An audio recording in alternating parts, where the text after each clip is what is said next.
Well, let's take a closer look at how U.S. immigration policies could change under the Biden presidency. Joining me now is David Leopold. David is a partner and chair of the immigration law group Ulmer and Berne. Welcome to the show. Thank you. Thanks for having me. So I want to first start with getting an overview of the arguments that are on the table with the Supreme Court regarding immigration this week. Well, which decision in particular? There have been a couple of decisions. Are you referring to a specific decision before the United States Supreme Court? Basically, they've been looking at, as you mentioned, a string of different arguments that have been put forward. If you could sort of break down for people to sort of catch them up. Well, look, I mean, it's a tough question because it would take hours to go through all of the court challenges to President Trump's policies. Most of those policies were done, in violation of our law. The current President Trump, really had a penchant for operating outside the law, and he tried to stop the Dreamers. He tried to end DACA. The Supreme Court of the United States threw that out. He has tried to deprive cities that are guarding the Constitution. The Supreme Court threw that out.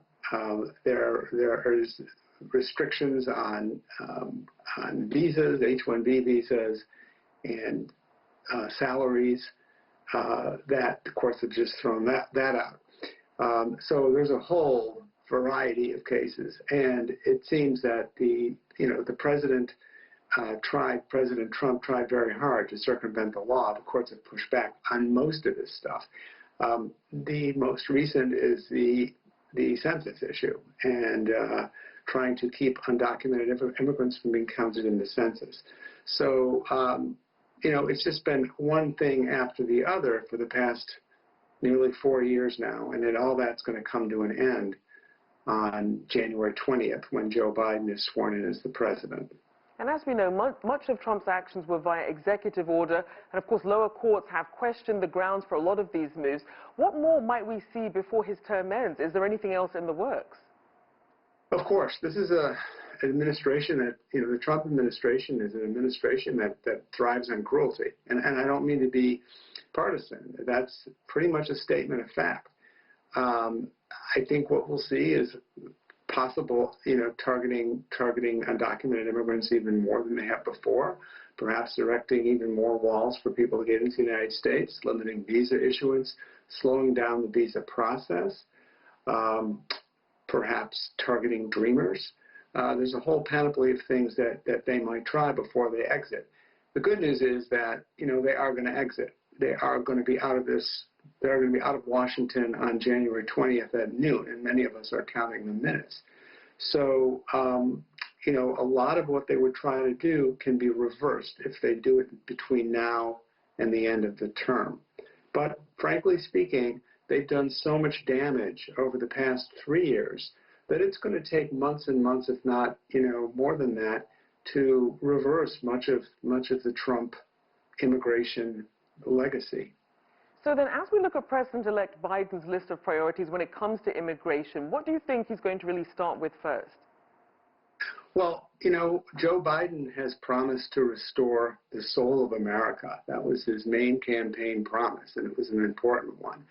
America is a country of immigrants, and that has been thrown out the window by this Trump administration.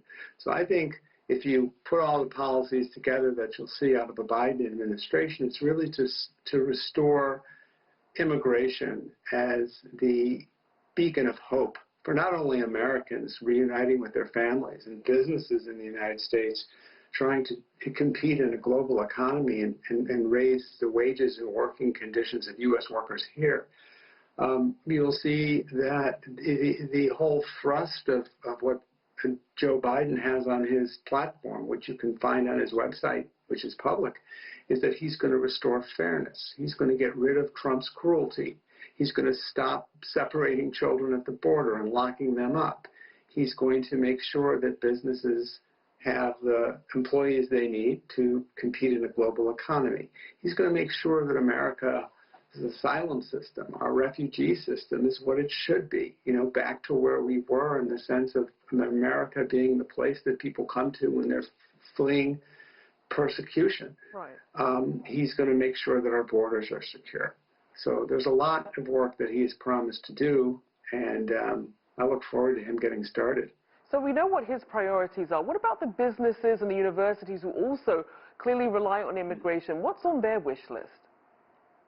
Well, I think, look, President Trump over the summer tried to pass a rule which would have cost the universities billions of dollars because they would have lost a good chunk of their online student, of their foreign students. It's not, the whole world is suffering from this terrible pandemic. And many of our universities, as have universities all over the world, have relied a lot on online training or online classes. And what the Trump administration tried to do in July was suggest that, pass a rule that foreign students who were in exclusively online courses couldn't be in the United States physically. Right. That was an attack, really, on the universities, because universities really rely in the billions, I think it's like $43 billion per year in revenue from foreign students. It's an amazing amount of money. And David, foreign students have a lot. We only have a little bit of time, and I know we're going to get to businesses. Just a few seconds left. If you could just also quickly say what the business wish list is. I think businesses want to do business again. And President Trump has cut off H-1B visas. He's cut off L-1 visas, intercompany transfer visas. He's made it very difficult for American businesses to compete in a global economy. And I think they just want to get back to square one and compete again. And U.S. workers want to be protected. That's what people are clamoring for here.